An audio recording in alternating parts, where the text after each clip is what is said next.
Hey everyone, so my presentation is on running with a hint of soccer, and I focused on the population of Ethiopia.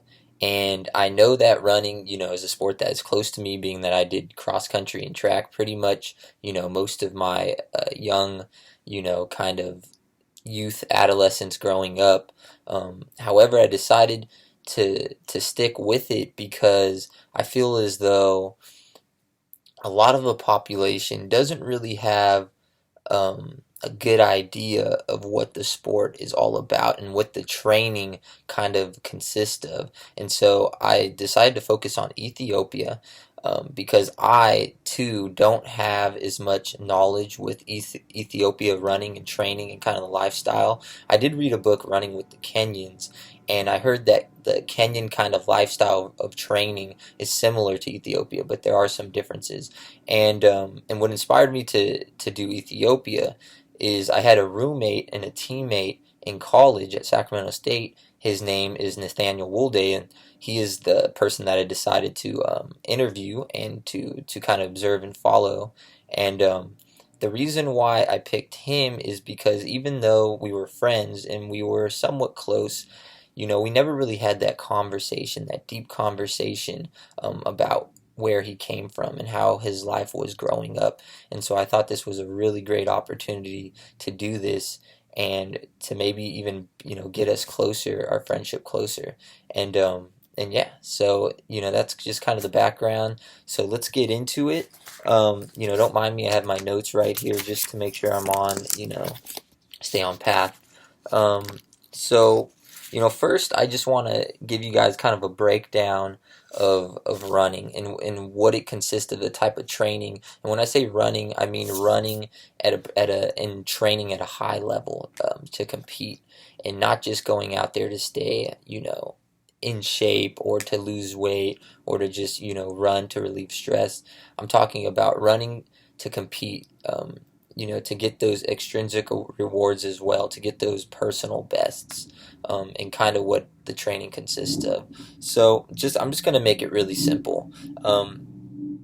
So first, usually what running consists of, I'm going to focus on the long distance side of it, and usually it's considered 800 meters and up. So you got the 800-meter race, and this is kind of on the Olympic level. I'm just going to talk about the kind of the races that you'll see at the Olympics, or usually that are competed in the college championships. But you'll have the 800-meter race, you'll have the 1500-meter race, you'll have the 3000-meter steeplechase, the 5K, the 10K, and then you'll also see, the marathon, and there's some half marathon races as well. So, your typical type of training that it consists of to usually to improve and to perform at a high level. There's really no secret, and a lot of coaches say this, there's really no secret ingredient. Some coaches believe that there is, but in my opinion, a lot of it is just consistency and hard work and, believing in yourself. Day in, day out grind running is, and it's really tough. Mental struggle at times because, it's not like basketball or football where you have, there's so many changes of focus during the game, during competition. In running, you're just out there running, right? It's just you and maybe the opponent in front of you, or if you're doing an easy run on your own, you're just all alone. Um, and your mind is just thinking about all these things, and so you don't have little distractions kind of pulling you to different directions. And so running is a really unique sport, or in just endurance sports in general are very unique. So you have your aerobic runs, right? And that's just going out on an easy run, just getting that heart rate up. Usually an easy run is considered to keeping your heart rate between 130 and 150. Everyone's heart rate fluctuates. Everyone has a different heart rate, so it's kind of hard to take that into consideration as well. And then you have tempo runs, which is a type of workout, and you're working. Tempo run is usually said, it's a pace that you can hold up to an hour long, and it's something where your heart rate is a little harder. So you might see athletes' heart rate between 160 to 170. I know for myself, when I do tempo runs, my heart rate's usually around 167, 168, and it's not an all-out effort. So tempo runs are usually, you'll see athletes do, 4 to 8 mile tempo runs. Could even be longer, could be shorter at variance of paces. And so that's just kind of an idea. I mean, I can go into a lot more detail, but we'll be here forever. Then you'll have interval workouts, where you focus on running at certain paces that you're going to um, race during, and that's 5K pace. Maybe you want to do a workout where you're focusing on 3K pace, 10K pace, and during these interval workouts, you can also mix up the paces, have combination interval workouts. So there's a lot of different type of workouts you can do with that as well. And then there's a long run, which is a staple of a lot of coaches, and you'll see this happen a lot on Sunday, and on college programs. They'll have their famous Sunday long run, and it really depends off of the weekly mileage you're doing. So if you're only doing 30 miles a week, going out and running a 20-mile long run is a little ridiculous. But if you're running high mileage weeks, and over 100 plus, it's not unusual to see people do 20-mile plus long runs. Um, and then there's doubles. You'll find out the Ethiopian culture is they double quite often, in the Kenyan culture as well. You'll see athletes doubling every day, and what I mean by doubling is running twice a day. And so they'll wake up in the morning and run, and then they'll run in the PM, which is pretty cool, and is something that I've gotten in the routine of doing myself. And then you'll see fartlek running, and fartlek is a Swedish word for speed play. And these type of workouts is continuous running where you change the pace. So you'll see something like 3 minutes on and 2 minutes off, and what that means is 3 minutes at a faster pace and then 2 minutes jogging, and then maybe you'll go back to that 3 minutes fast and then 2 minutes jogging, and you're running throughout the whole time, but you're changing pace. It's a very popular workout that a lot of the professionals use, and college level athletes as well. And then for gear for running, you usually see a true distance runner running in short shorts. Um, and that's really all they need, short shorts and a pair of running shoes. And there's so many different types of running shoes. I can get into that as well, but I won't. And you have the minimalist type of athletes, and then you have the more supportive type of athletes that believe in a supportive type training shoe. And then you have lightweight shoes that are used for, workout sessions. And then you have spikes that are used for competitions, road racing flats. There's all kinds of different shoes that I own a bunch of. So yeah, so that's shoes. So now I want to get into the fun stuff, and first I just want to mention I have. I obviously wasn't able to go to Ethiopia and do a whole observation. And what my original plan was, is I went to San Jose to spend the day with Nathaniel Woolday, and he's the guy that I interviewed, aka Naughty. So if I call him Naughty, that's what everyone calls him. That's who I'm referring to. That's his nickname. That's what he likes to be called. So I'm just going to refer to him as Naughty. And so I spent the day with Naughty in San Jose, and what I was going to do is observe his past high school team, Willow Glen, who has a large Ethiopian population at that school in San Jose. And I was going to observe their distance team. It's track season right now, so I was going to observe their distance athletes, and just kind of observe and just see how they interacted with each other, because they have about, I think, 3 or 4 Ethiopians on the team, maybe even more. When Nadi was on the team, there was 4 Ethiopians and 1 Somalian, and I'll get into that. But yeah, so I was going to observe the team, but what happened is that day it was raining, and the coach just ended up sending them out on an easy run, and so there really wasn't much to observe. They ended up pushing their workout back to the day after. So what I decided to do is just spend the day with Nadi and just kind of, get a really deep interview with him and learn a lot about him, and kind of get a feeling of what it was like on that Willow Glen team back when he was there, and kind of the culture, and the transition for him going from Ethiopia to America. However, I did find something pretty cool online, and I attached it, and his name is Mike Crawley, and he went on. He spent, what was it, 3 months training in Addis Ababa, the capital in Ethiopia, where Nadi is actually from, which was pretty cool, kind of a coincidence. And he kind of did a whole ethnography thing. He lived in Ethiopia, trained with them, and there's a short little article that I read, and then there's also a his whole story. If you click on one of the links, the first link, I believe it's his whole story. You guys don't have to read through it. It's pretty long, but it's really cool. And you'll actually learn a lot about the culture and just running in general, just reading that. Um, and so I attached that. That's pretty cool.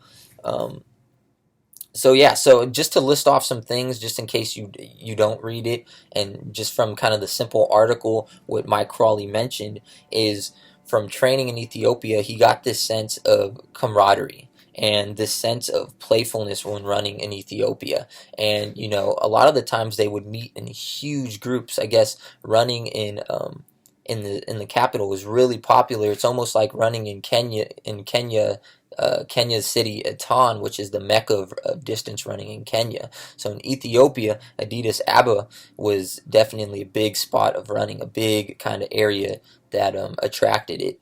And so he said there was just camaraderie. Everyone would run, and they would run because they loved it, and they would enjoy it and talk and socialize, and it was a great time. But it was still competitive, and it was just such a great experience that he had. And something cool that he mentioned was the salary over there, because a lot of people, he said, if people are running in Ethiopia, um, it's usually their job or because they want to get somewhere. And so basically what he meant by that is they're either a professional runner or they need to get to school, they need to get to work. And so, running is a big part. They're not just, it's not like America where they're running, just for fun or just because they had a long day at work so they want to relieve some stress. Like, um, running is pretty serious in Ethiopia.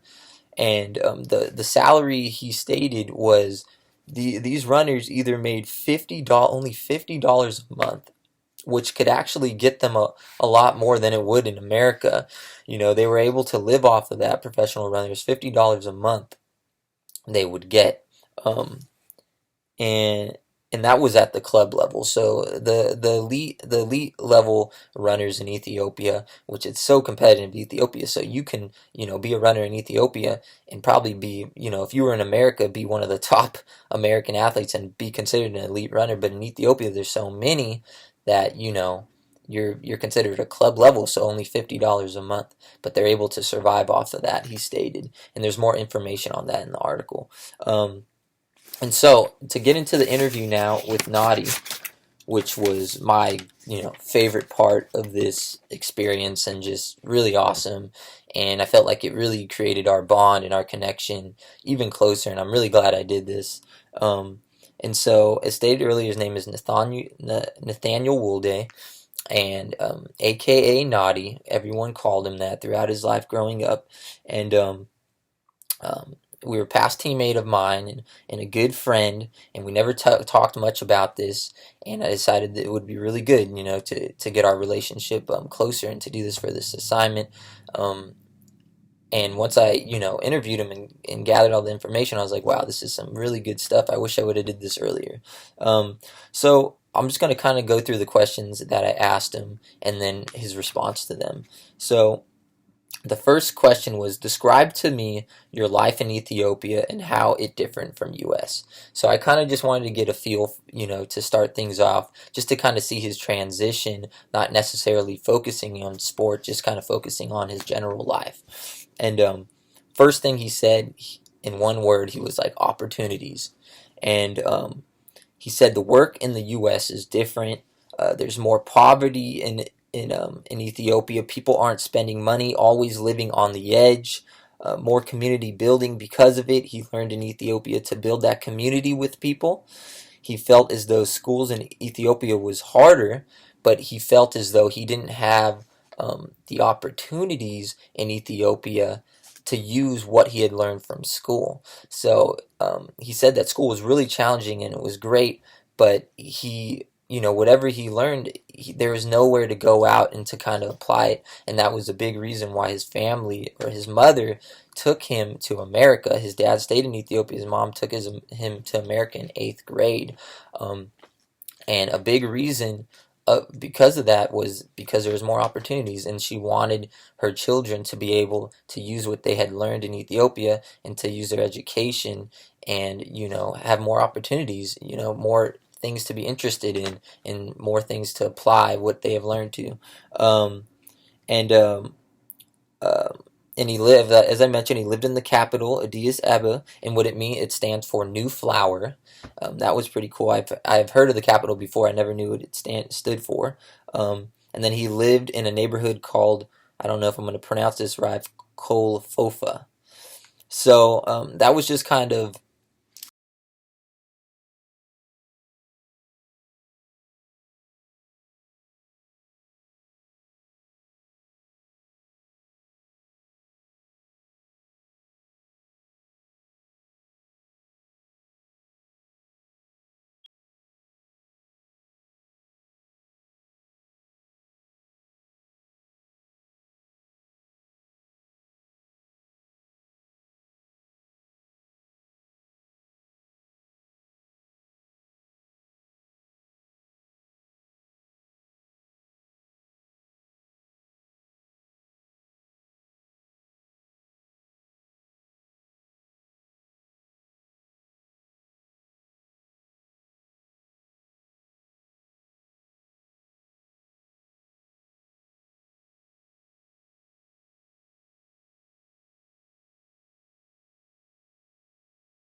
um, and he also said he got to the point where he would just wake up sometimes and just go for runs.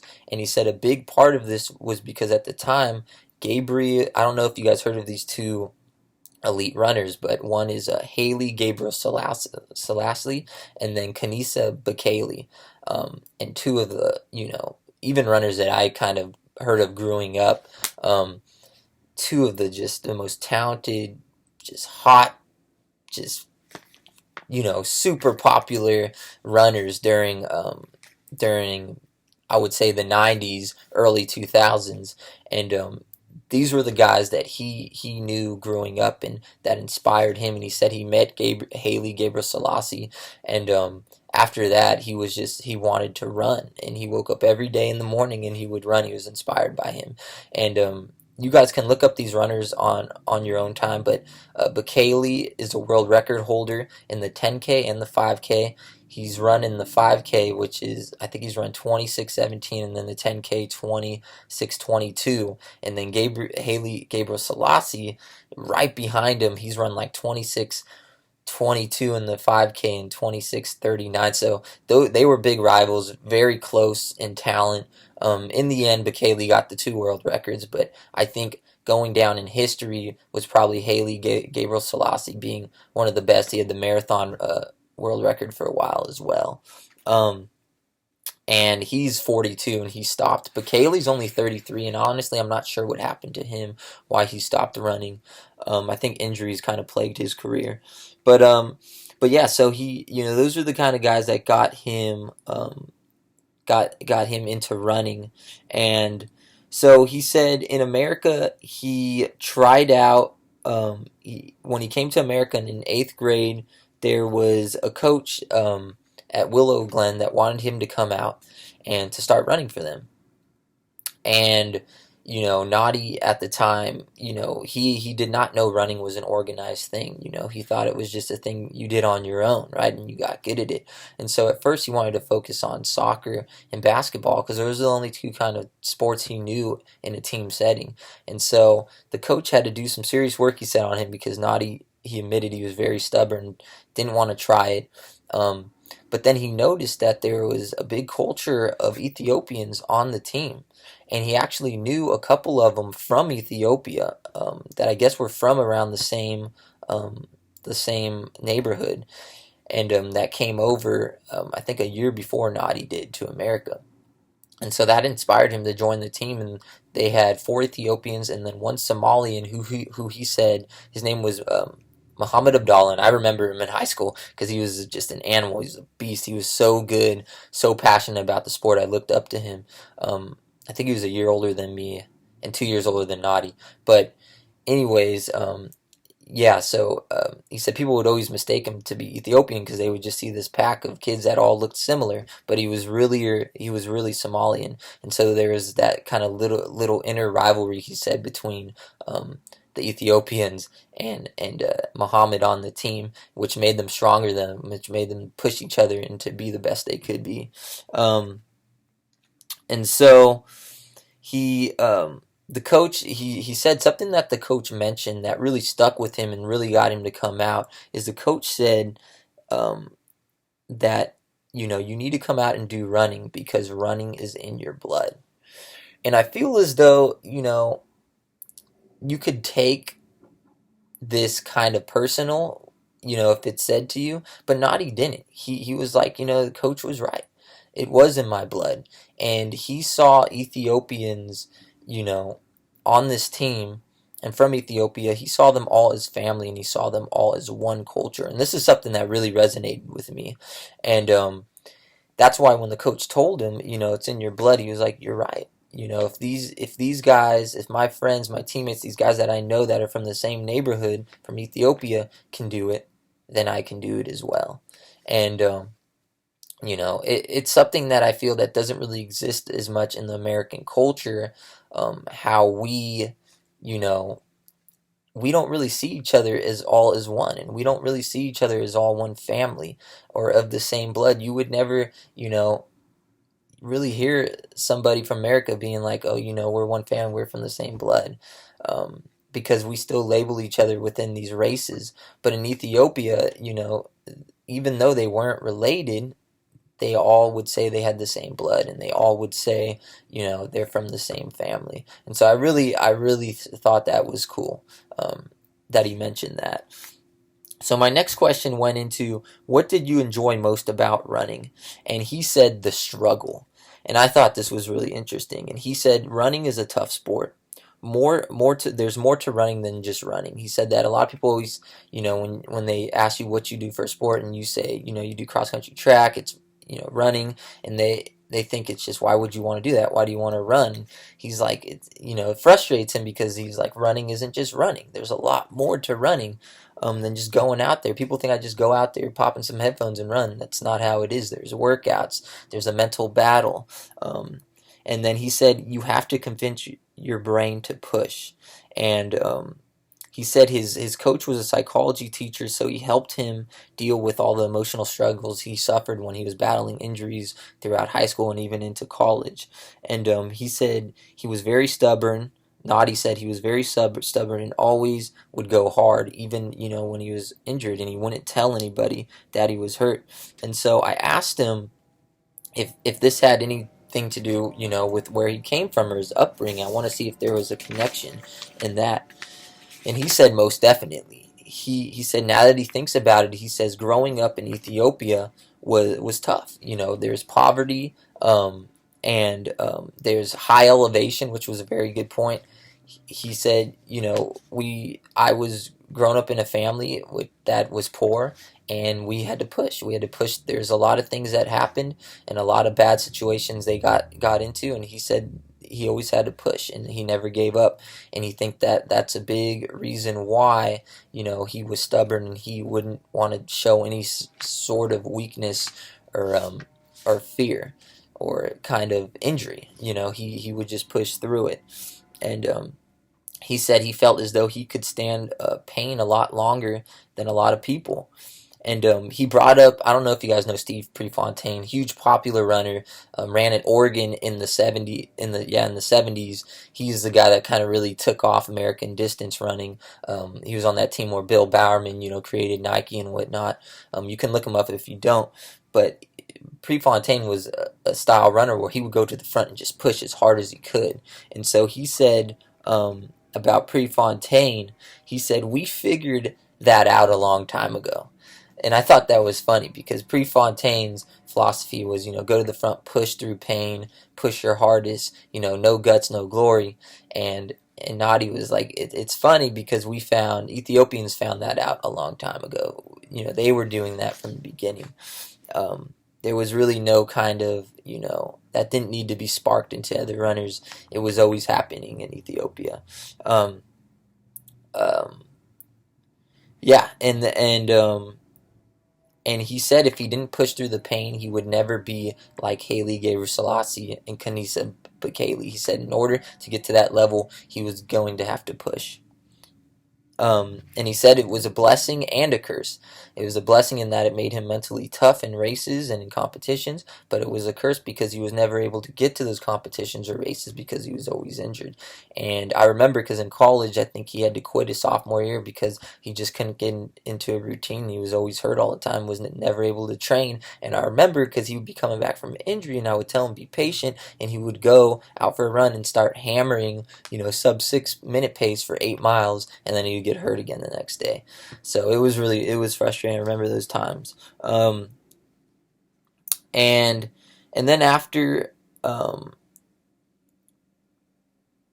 I kind of stated I remember competing against you in high school, and you were at Willow Glen, and you had many Ethiopians on the team. So I asked him about the team's culture, and so he said there's 4 Ethiopians, 1 Somali, and as I mentioned, Muhammad, who had that extra love. He said Muhammad, the difference between why he was better than all his teammates is because he had that extra drive, that extra love. He loved running. He said he would literally run until he passed out in practice and workouts. And I was like, wow, that's amazing because I've never seen that, And he said he also had another teammate named Noah, and Noah went to UCLA and competed at the Division I level, was really successful, very good runner. I don't think he runs anymore.